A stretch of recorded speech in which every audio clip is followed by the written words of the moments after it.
Hi, everyone. We're live. I am Elizabeth Mathern from the Kuck, Baxter, South Georgia office, joining you for today's Thursday Facebook Live. I want to talk about something specific, 3 ways that a person can lose their status as a permanent resident today. So I'm going to walk that through with you. There are more than three ways that you can lose your status as a permanent resident. That is not a final status at all. But we're going to cover at least 3 today. And then, of course, I'll answer your questions live. Any questions you may have, I'm happy to answer them. I won't be giving updates on diversity visa today.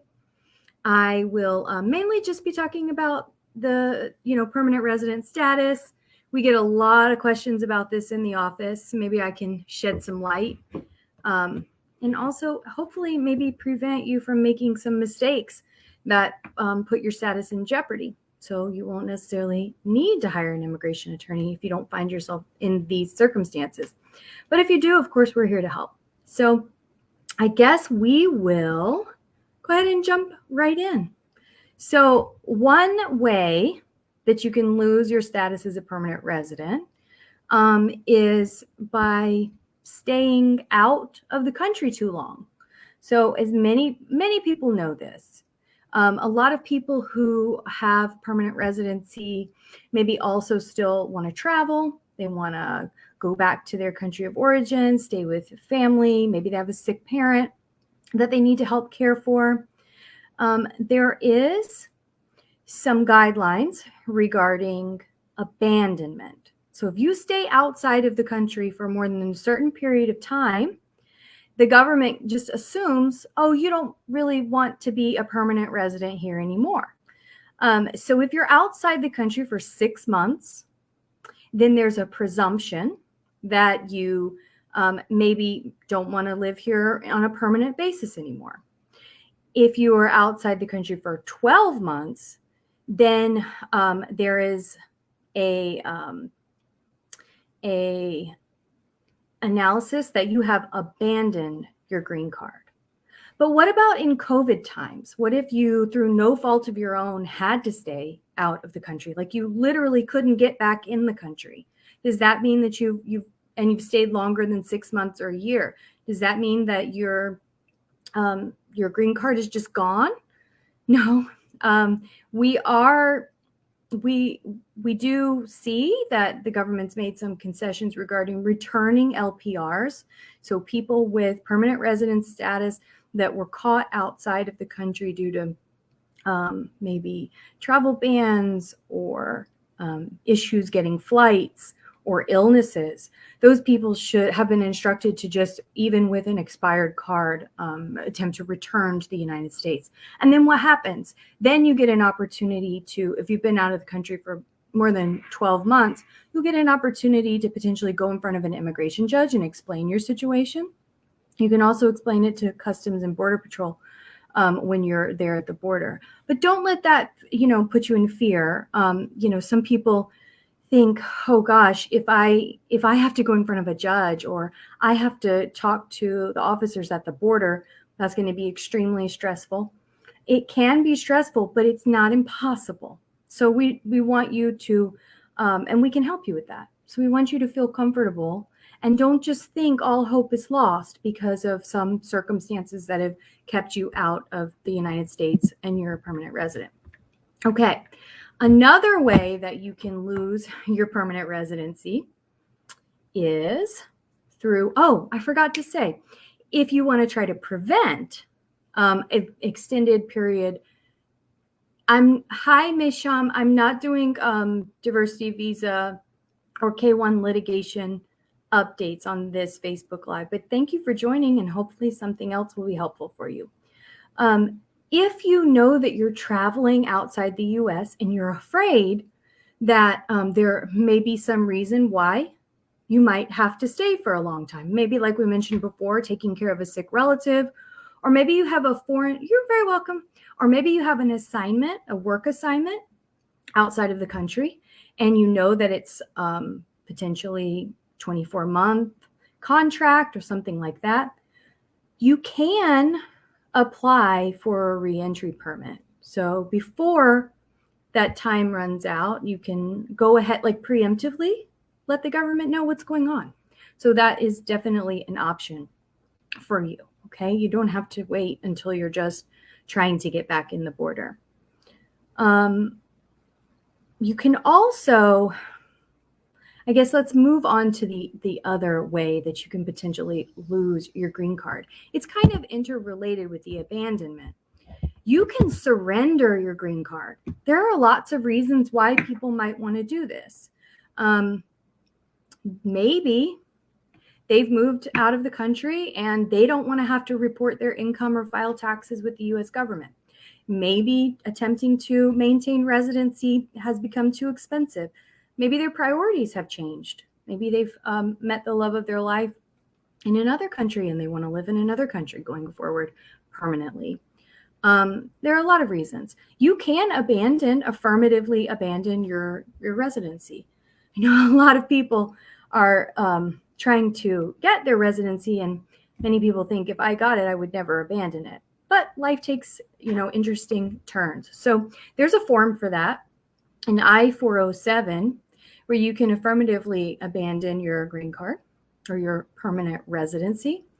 It used to be that the I-407 was only fileable outside of the country, but I think that there was a recent change in that. I remember seeing during COVID that that application might be accepted stateside. I don't really know why you would want to file that stateside. Well, there are certain circumstances, very unique circumstances where you might want to do that stateside.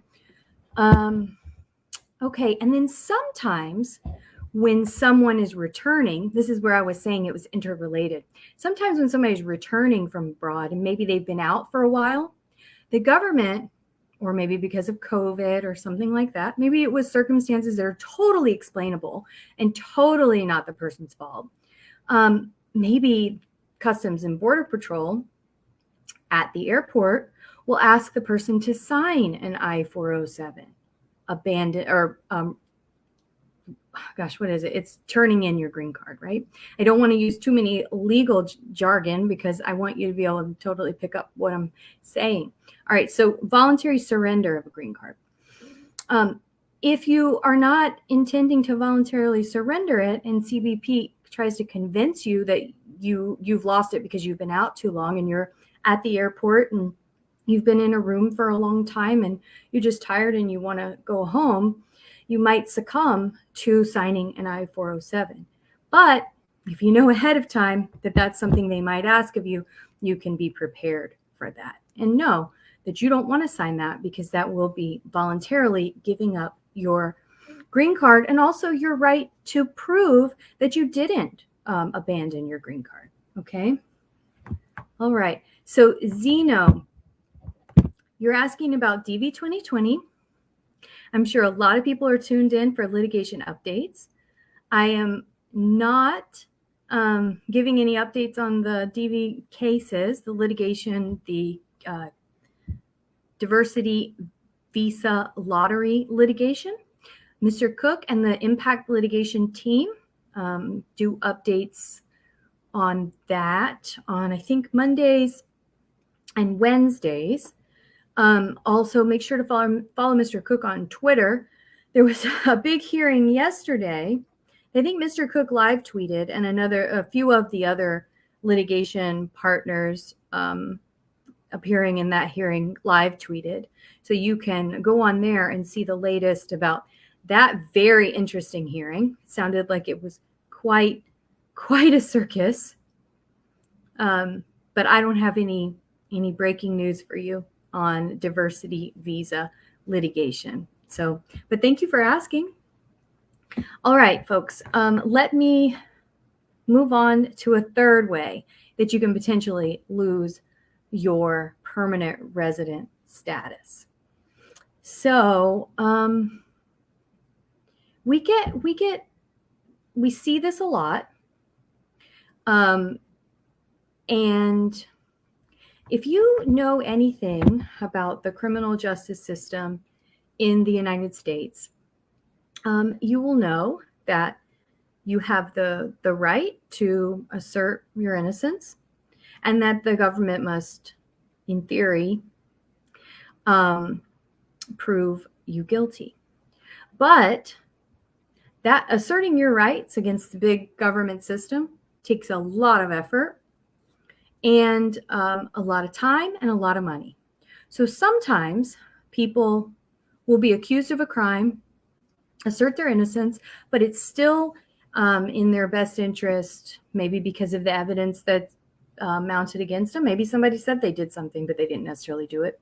Or maybe they did do something. Maybe it wasn't exactly what they're accused of doing.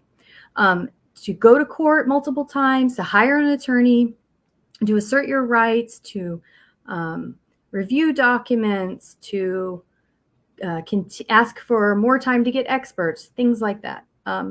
Or waiting for the government to even file formal charges against you can take years. Sometimes people find it in their best interest to plead guilty to crimes. Sometimes people will just pay a fine. Maybe they pay a fine and they think it's all done, that was it. And some countries, paying a fine makes a case get dismissed.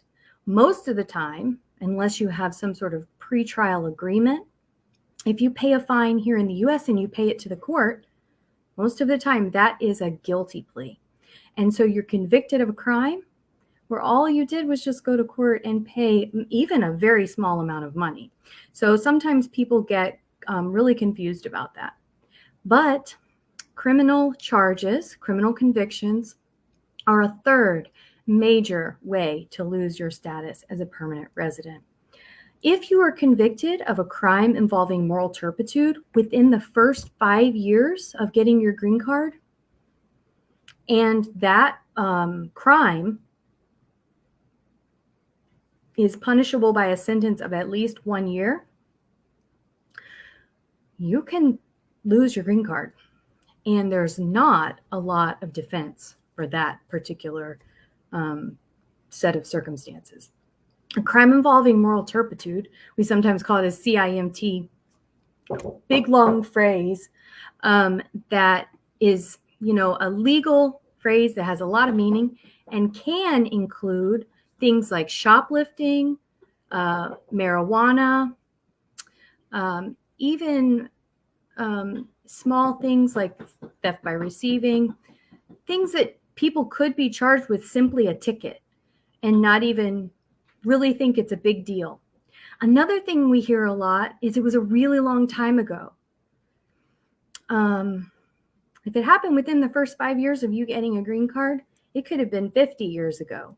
Once the government puts 2 and 2 together, they can revoke your green card. So when would they find out? Maybe when you renew your green card, your fingerprints are run. You would get your green card renewed and you get the card, but next thing you know, you might be put in removal proceedings. Or when you go to naturalize, or if you travel outside of the country. All of these things can potentially trigger a review of your record. Since the Obama administration, the criminal history records have really synced up.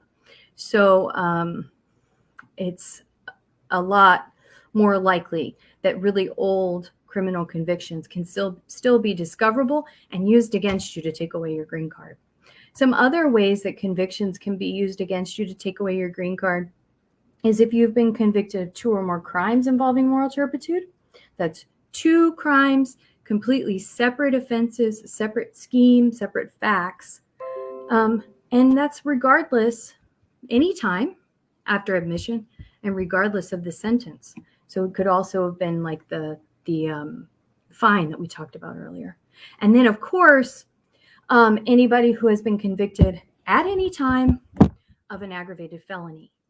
Most people think that an aggravated felony is a felony conviction under state law plus a 1-year sentence. That's just fundamentally not true. Misdemeanor offenses can constitute aggravated felonies under immigration law. Okay, so real quick, I'm going to take a break from describing that. And let's see, I think I've got a few questions. That's a good stopping point, and we can come back to talking about more ways that we can lose our permanent residency once we get it. And with that in mind, avoid having that happen, or defend against keeping the green card if you are in that situation. All right, let's see. Okay, Kyle. Kyle says he adjusted in the U.S. a few months ago. Congratulations. Welcome to the U.S. Don't make any of these mistakes and lose your green card. Or if you do find yourself in any of these situations, make sure you reach out before you enter any pleas or pay any fines or anything like that. God forbid. All right. So previously your case was consular processed. You informed the embassy that you adjusted, but no response. Do you need to do anything further? Kyle, I don't think so. I think you're good. In order for you to adjust, the file would have been transferred to the local office. So I think you're fine. I do. Let's see. Thank you for your question, Kyle, and welcome again. All right, Julie, you're thinking about meeting your husband at the border in El Paso and bringing him home? Okay. I would love to have an opportunity to talk with you about filing the paperwork and stuff before, so that your husband, let's presume that he doesn't have status. Let's presume that that you haven't already petitioned for him, and that's what you're talking about. Like, you want to go get him and you want to bring him home with status. It's really important to understand that, a lot of people, I hear this question so much. I'd say at least once a week. People think that if you're married to a U.S. citizen, you are automatically, some people think automatically a citizen or automatically a resident. If you, whether you're in the U.S. or outside of the U.S., it's not automatic. There are quite a few hoops to jump through: paperwork, filing fees, all of that. And then there are also sometimes bars to being able to just adjust. So you may need a waiver, maybe because you were in the U.S. more than 1 year without status. Maybe you re-entered after you were removed. Some of these things can mean that you have to sit outside the U.S. for a full 10 years and then ask to come in. A few other things to keep in mind is that there are certain laws against bringing people into the country undocumented. So I don't think that you're necessarily saying that you would do that, but I wouldn't want you to find yourself in a really difficult situation. So Julie, please reach out to us and let's talk about getting your husband here. Okay. I think if he doesn't have status, or maybe he's already been through his residency interview and he's ready to enter with the approved green card, that sounds great. We would love to hear more about that. That's wonderful. Okay, so feel free to ask any more questions. And just so you know, if anybody would like to schedule a consultation with me, I have a nifty little banner. Let's see, I can put up, and you guys can feel free to call my office and schedule an appointment. I'd be happy to talk with you about your case. All right. And feel free to pose questions. Okay. But I'm going to go ahead and I'm going to move on to mentioning a few more things that I'd like you to know about, ways that you might potentially lose your status as a lawful permanent resident. So you may or may not know that when you file a marriage-based petition and you've been married less than 2 years, you don't get a full 10-year green card. You get a 2-year green card. And I think that's based on, at some point, the government decided that 2 years was a good window to see if people would stay together. And what you do if you have a 2-year green card is you must file the removal of conditions, because it's a conditional permanent residency. If you don't file that removal of conditions, you're going to find yourself in a very challenging situation. Now, with that being said, if you didn't file your removal of conditions right on time, or you got divorced, or you were subject to abuse, or cruelty, or you would face extreme hardship if you had to leave the U.S. Keep all those things in mind, because your situation may not be completely foreclosed if you didn't do it right on time. Okay, so if you're in a situation like that, you got a 2-year green card, and maybe you didn't file your removal of conditions on time. Don't worry, you can still do that. Best practice is, though, you file that removal of conditions when on time, before the 2 years expires. Okay, and the removal of conditions is for you to get your full 10-year card. Now, when are you eligible to naturalize? Because you want to maybe move on to the next step. That, if you're married to a U.S. citizen and you reside with the U.S. citizen, you can file for citizenship after 3 years of having your permanent residency. So sometimes the I-751 is the removal of conditions, and that is now taking a really long time. So sometimes what happens is people file both the naturalization and the 751 at the same time. Then, and that's a potentially great thing to do based on your situation and filing processing times. All right, so talking about naturalization, in theory, that's another way that you could potentially lose or keep your status in the U.S. So I mentioned earlier that with criminal convictions, sometimes they're discovered at the naturalization stage. You may think it's really, really old, 20, 30, 40, 50 years ago. You may think that it was expunged. It may be expunged. You may think that it was first offender, and therefore it doesn't count. It won't hurt you.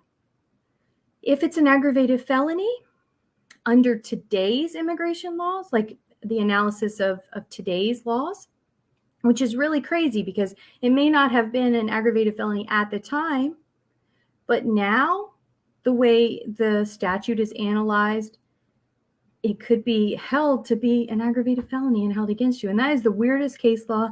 The 11th Circuit recently affirmed that sort of analysis. It's very odd. It's not fun. It's fundamentally unfair in my mind, because you couldn't have been advised or make a knowing decision on accepting that conviction if you didn't know how it's going to be used against you.